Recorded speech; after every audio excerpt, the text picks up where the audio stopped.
நமது இந்திய நாட்டில் பிறந்து வளர்ந்து அதே நாட்டில் நாம் உழைத்து நமது ஒவ்வொரு வேர்வைத் துளிகளும் நமது மண்ணில், நமது இந்திய மண்ணில், நமது பிறந்த மண்ணில் விழ வேண்டும்.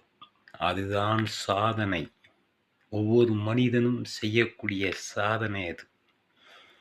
இந்த தாய் திருநாடு, நம் பிறந்த நாடு, இதையெல்லாம் விட்டுவிட்டு அயல் நாட்டில் நாம் வாழ்வது, அங்கேயே மடிவது, இது சாதனை அல்ல. அயல் தேசம், அயல் நாடு நமக்கு சுற்றுலா தலம்தான். அங்கேயே நிரந்தரமாக வாழ்ந்து மடிவது சாதனை அல்ல. நாம் வாழ்வதற்கு அர்த்தம் அல்ல, வாழ்ந்ததற்கு அடையாளமும் அல்ல. நமது மண்ணில் வாழ்ந்து மடிவதுதான் அடையாளம், சாதனை. எல்லோருக்கும் அதுதான் பெருமை.